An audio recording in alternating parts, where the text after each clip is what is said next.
another episode of the Therapy with Rikki podcast, where we talk about real conversations that you can feel. I am your host, Rikki McCoy, a licensed clinical social worker and holistic therapist in Atlanta, Georgia, and I am excited to be here for yet another episode where we talk about real conversations that you can feel. How are y'all doing? I am back from a hiatus again, as I've taken some time to rest and rejuvenate and fill my cup so that I can continue to pour out and do this work with you all. If you have been following me for some time, thank you so much for following, for sharing, for tuning in, for subscribing. It is truly an honor to be here and hold this space for each and every one of you. If you are new to Therapy with Rikki, welcome. We talk about real conversations that you can feel about all things life, mental health, self-care, and wellness. I am so excited to be back, y'all. It is the beginning of May. It is May 2nd, 2023. And May is Mental Health Awareness Month. And so I am going to be back on it. I am rested, I am reloaded, and I am ready just to continue sharing these conversations with you all and to continue holding space for you on this journey that we call life. May is Mental Health Awareness Month, and I love being a therapist. I love being able to educate and hold this space for others. And most importantly, I just love being able to hold a safe space for people to feel. People to be open, to be true, and to be authentic in their process, right? There is nothing like creating a safe space and having a safe space that you can go, that you can talk, that you can let your hair down, right? Take the armor off. We spend so much time fighting in this life, and I just love being able to provide a safe space for us to do the thing and have the conversations, okay? So, happy Mental Health Awareness Month. I'm going to be talking to you all today about how to protect your energy, right? And the reason why I want to talk about how to protect your energy is because I am also an energy healer as well. And so not only do I do talk therapy, but I am a holistic therapist. And one of the things that I do is help people find balance, mind, body, and spirit, right? And so while talk therapy is great, I love being a talk therapist. It is the avenue to just opening up so many other levels of healing. There are many ways of healing yourself. And so when we talk about energy work, we talk about your chakras, your energy, right? We have 7 main chakras, from our seat, our roots, all the way up to the crown of our head. And each of these chakras represents a part of who we are and what we are doing as we live in this human experience. And so when I talk about protecting your energy, a lot of times therapy, mental health, we have these stigmas in the Black community around mental health and wellness and going and talking to somebody. But if you can think of it in the simplest terms, and that is understanding what you need to do to protect your energy, we don't have to get into the terminology. We don't have to get into the in-depth specifics of mental health all the time. There are little things that we can do along the way to protect our peace that will improve our mental health and wellness, okay?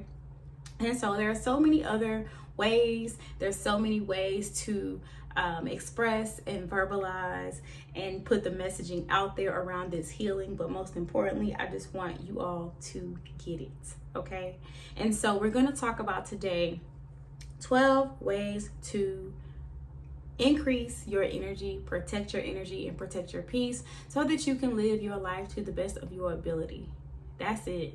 So I want you to think about yourself as a battery, right? As a cup, right? We need to recharge that battery, and we need to fill that cup as often as possible.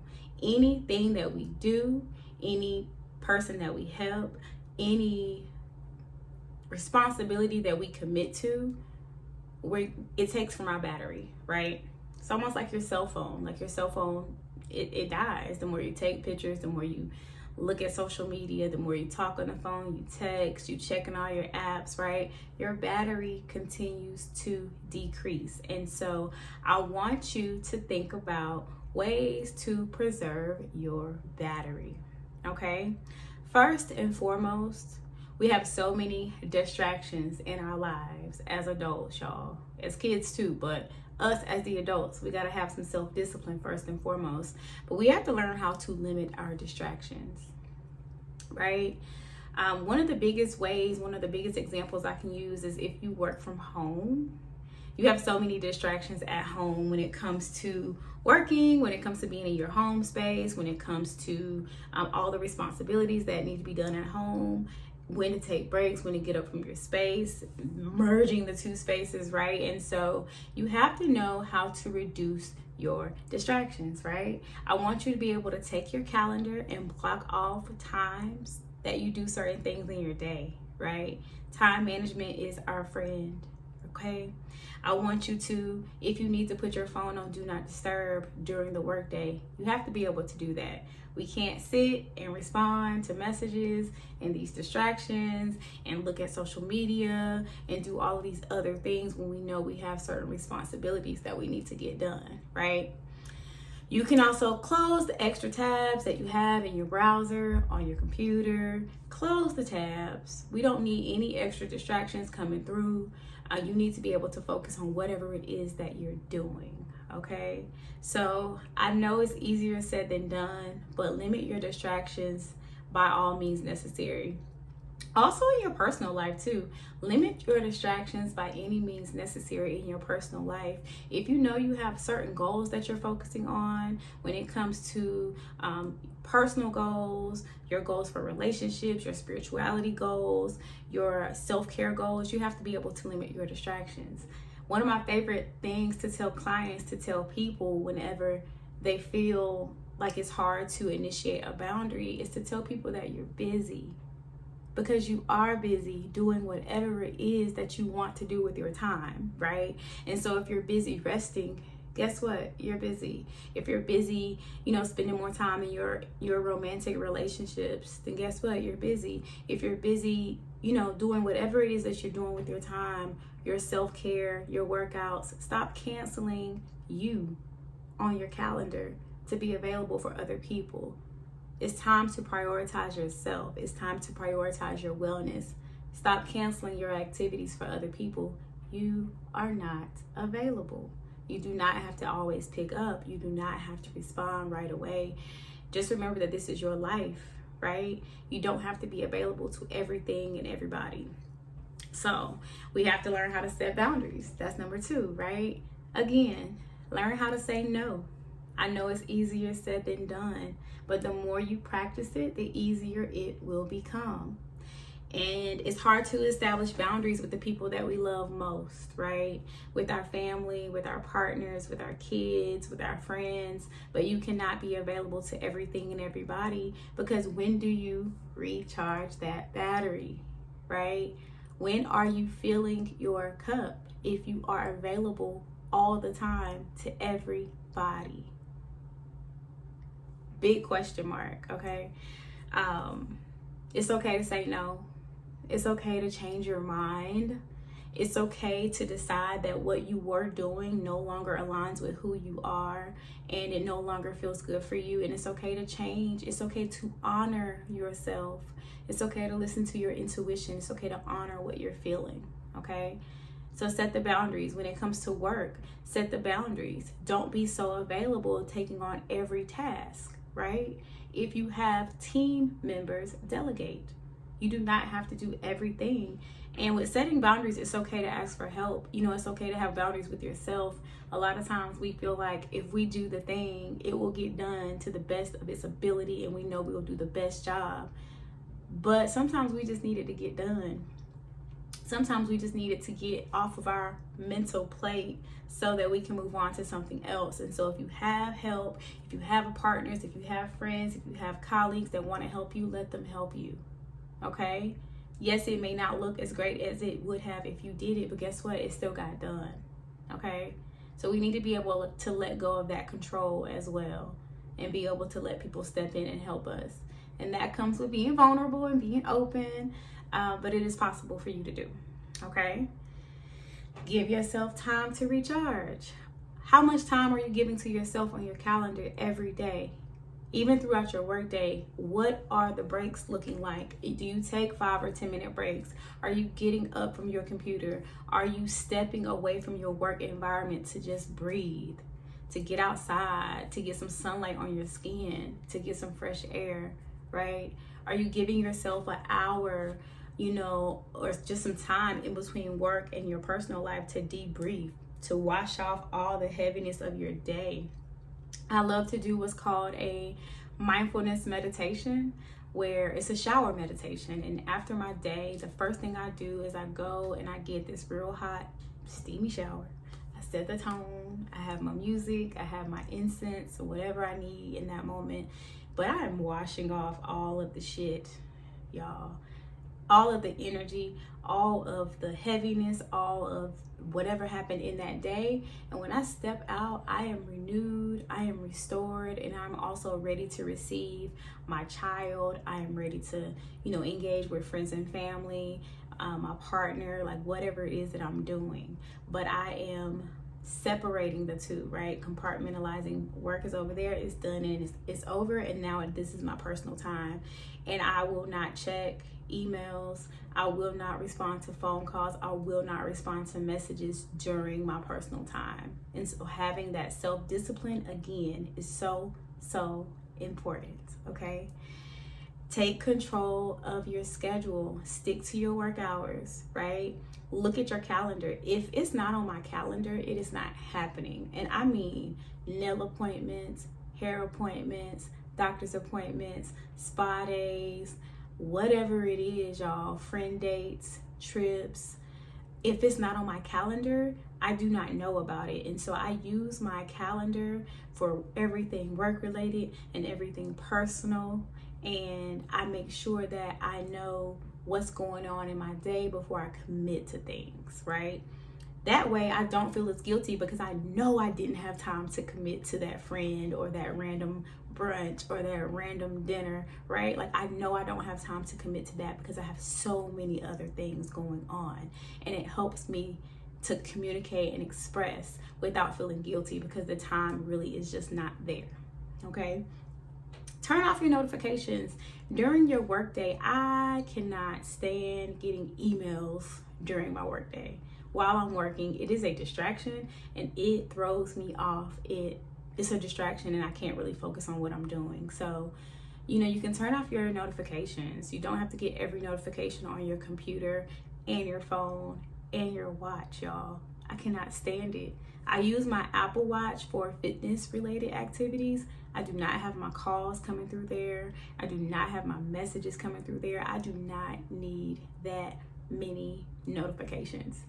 It is stress inducing and it causes anxiety. So just be mindful of how little things that you have going on in your environment every day are impacting your ability to feel well, right? That's what we're talking about. We're talking about ways to feel revitalized, or ways to feel nourished, or ways to feel energized. And when you have so many things dinging at you and zapping your energy, you will not feel your best. Okay? That's it. Limit your time around draining people. If you have people that call you or they like to be around you and they're negative, or they always complain, or they're always the victim in the situation, they always make excuses around why they can't elevate or get to the next level, they are not your charity case. They are not your client, right? They are not your responsibility. And I know sometimes it's our family and it's our friends, but be mindful of the company that you keep. If you have people in your space that are always draining you and you feel depleted after you engage with them, be mindful of how much time you spend with them. Limit your availability. Maybe we talk once a day and not 3 or 4 times. Maybe I talk to you once a week It might be every other week. It may be once a month. It may be that I don't need to talk to you at all. And it's nothing personal, but again, your battery, your cup, right? It needs to feel full. It needs to feel energized, and it just can't if you have people around you that are constantly taking from you. A lot of people can feel your energy. People see your energy. They want it, okay? Even me as a person, as a therapist, as a person that radiates good energy and good vibes and making that a responsibility of mine, I have to be mindful that it will bring people that need that, right? I have to be mindful that I just can't be available to everything and everybody. And there's nothing wrong with you preserving yourself, all right? Self-preservation is real. I want us to declutter our space. We should be decluttering our spaces at all times. Get rid of the things that no longer serve you. Throw away the old documentations. Throw away the clothing that no longer fits or is out of style. You don't have any use for it. Declutter, give it to a cause, or just throw it away, y'all, if it's no longer serving you. It's taking up space. It's holding negative energy, stagnant energy, and we need to release that so that we can open up to new things, new opportunities, new ideas. And if your space is cluttered, it's a sign that your mind may be cluttered too, okay? So declutter your space, clean out your car, not just your home, but every space that you occupy. So think about that. Think about how you can declutter your space, all your spaces, okay? Be mindful of what you eat. I know we are all not going to be vegans or vegetarians, and I'm really not here to tell you to do that, but I want you to be mindful of what you put into your body. I want you to be mindful of the fact that food does affect your mood. That is a fact. You can Google, you can do the research, it is there. Food affects your mood. Know how your body responds to certain food, whether it's dairy or sugar or alcohol or other substances, right? So that you can know how to safeguard and protect yourself. You can know what not to do during a week where you have a lot going on, or if you're stressed, maybe I don't need to eat certain things, or if I want soothing things, maybe I stick to soup, and maybe I stick to things that nourish my soul and my spirit. And it may be that I'm eating lighter, for some clarity, or some fasting, right? Stay hydrated. Make sure you're getting the nutrients that you need, even if you take supplements. Check in with your physical health provider. If you need to, get your labs checked. Check your vitamin D. Vitamin D impacts your mood.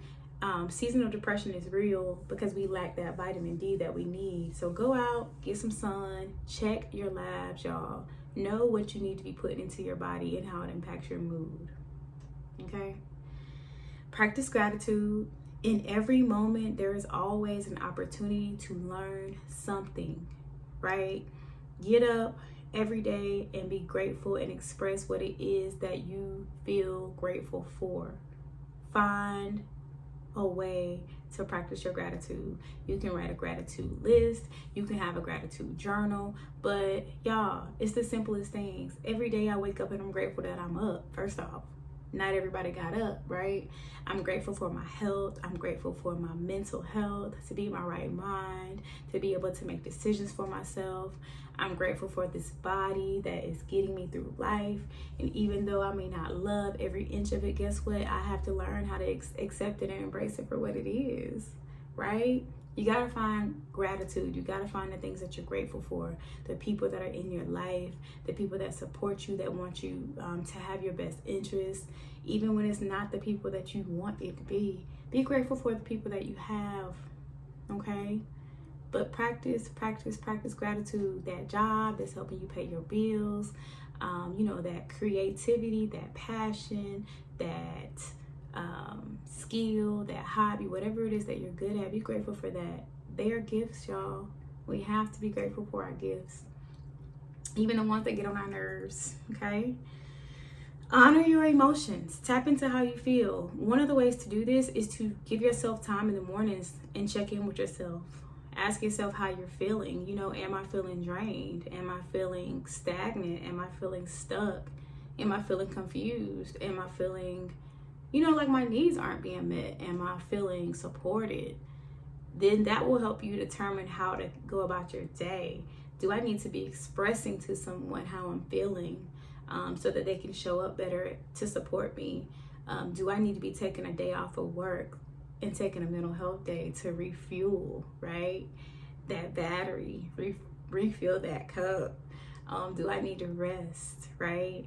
I honored some emotions this past weekend with some plans that I had to go and see a friend, and I was really excited to go and see the friend, but then the plans changed a little bit, right? And so I had to honor that once the plans changed, they didn't really support me. They didn't really support how I felt, and I had to express that, and the conversation wasn't the best conversation, but I still had to honor my truth. I still had to honor how I felt.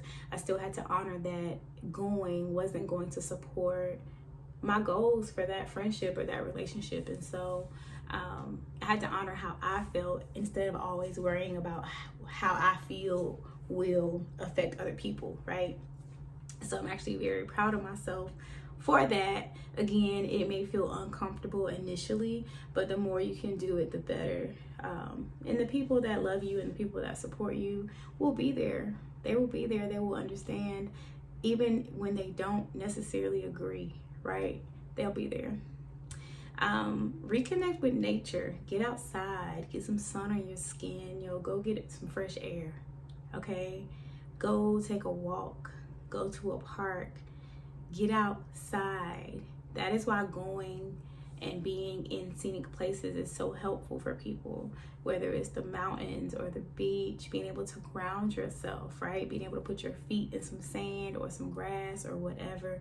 Get outside. It is so healing. Mother Nature is healing, right? And then I want you to try visualization. That was a word. So if you, let's say in this moment right now, I can't go to the beach because it's not up the street. There's no beach in Atlanta. But if I want to visualize, being at the beach and the waves, right? Like how the waves look, how the sand looks, how I look in that moment as I am just taking in the sound of the ocean, as I am feeling the sand in between my toes. I am visualizing a Rikki that is at so much peace with herself because the ocean is my safe space. It is where I go to release all the things. It is where I go to fuel myself and fill my cup. And so sometimes I might just have to visualize that moment. But the more you visualize, the more you're able to open up and manifest that energy that you need, that boost that you need. You're able to bring some things into reality, right? So I hope this was helpful. These are ways to protect your energy and protect your peace and feel rejuvenated and revitalized in this life, y'all. Stop giving away all of your power. Stop giving away all of your energy. Take it back. Charge yourself up. It is okay to say no. It is okay to rest. All right? Till next time, I'll holler at y'all. Y'all be easy. And peace out.